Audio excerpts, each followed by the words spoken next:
Hello my loyal companions, welcome back to the channel and to another map callout video, today looking at Skyfell. This series is designed to give you accurate callout locations for different areas around the maps, so you can give more accurate callouts to your teammates and hopefully translate that into more wins. If you do go on to enjoy the video or just want to see daily educational road company content, make sure you drop a like and subscribe to the channel, but for now, let's get into it.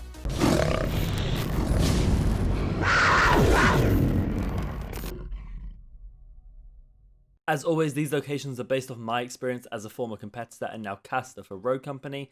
However, you may say something different with your own teammates, but as long as you have names for every location I go over, you should be good to go, and if not, you can use my recommendations. We'll start by looking at the two bomb sites A and B located here on the map. You then have the attack side spawn located here on the left hand side, and do note this little area down here where you can also land is counted as that spawn area. And then we have the defense side spawn located on the opposite side of the map, again with this little area that you can fly down to on the other side of the zip, which is also counted as that spawn area. We're now going to look at the main areas of this map, and these are ones you're really going to want callouts for, so you can really distinguish between the different sides of this map. We'll start our focus on the B side of the map here, which is the main atrium area, also sometimes called the museum, which is the main kind of area surrounding B and the approach to the B site. As we move through these callouts, what you'll see is this map is completely mirrored down the vertical center, meaning that a lot of these callouts are doubled up for depending on what side of the map you're on, and you'll have to distinguish it by saying what side of the map you mean. I'll bring that as an example with this location, which is Lambo, because this area right here has a car within it that is just referred to as Lambo, and it sits just off of that atrium area. This therefore means that this side is also called Lambo, though it technically doesn't have the same car, it is still referred to that. And the way you would distinguish between them is you would say something like either this is the attack side Lambo, this is the defense side Lambo, or depending on what side of the map you're on, you might say their Lambo or our Lambo. And that theme continues throughout a lot of these different locations that I'm going to give you. As we transition then from the B site towards the mid site, you'll go through these areas known as mid doors. Again, one on each side, so you have to distinguish it by saying ours or theirs, or attack or defend.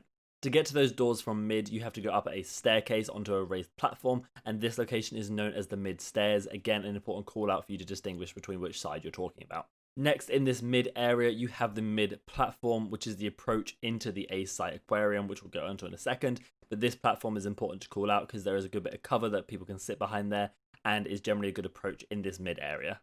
You then have these areas known as the back of mid, which are important because there are a lot of snipers sit back here to try and get angles on you as you across to either one of the areas. So you want to give that call out for a cheeky grenade spot, a flash spot, or just so people are aware that someone might be in that location. As you move from that mid-platform towards the A site, you go past this location I mentioned called Aquarium. This could technically also be referred to as A short if you wanted to, though most commonly it is referred to as Aquarium. And then finally you have this location, which isn't played around fighting-wise a lot, but is an important call out to know where the enemies are approaching from, and this is known as Long A or A Long.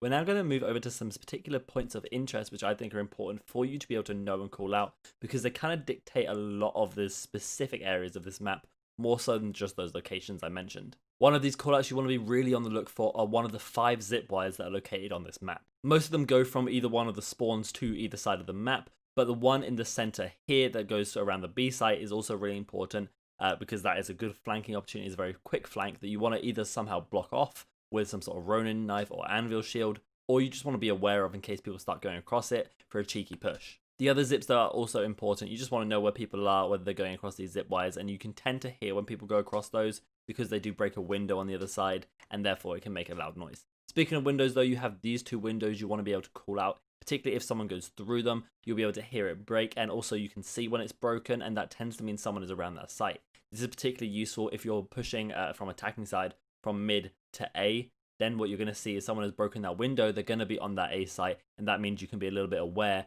that someone could be there. If we transition over then to the B site, you have this area in the middle of the atrium known as the pillar. Again, just an important location to know because it kind of dictates how fast or how far the enemy team have pushed up onto the respective location. And therefore pillar is a really good location, a point of interest to be able to call out. And then the final point of interest I do want to go over is this mid statue, which people can jump up on to get a bit of a raised area onto that platform and the surrounding area. So you want to be able to call it out in case someone is being sneaky and hiding up there, just to let your team know to look up a little bit more. That's going to be all the main locations and points of interest you're going to need to know to call out accurate locations on this map. What I'm now going to do is take you through an in-game walkthrough so you can see exactly where these locations are, and I have banners up ahead to sort of show you where I am on the map so you can just see it a bit more visually.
Okay then guys, that takes us to the end of the video, and if you did enjoy, make sure you leave a like and subscribe to the channel. You can also come follow me on twitch.tv/RadtharGaming, see live gameplay commentaries, guides, Q&As, and playing with viewers. All the links you're going to need are down in the description below, but for now guys, I hope you have a fantastic day, and remember, be loyal, be brave, be relentless, and I'll catch you in the next video.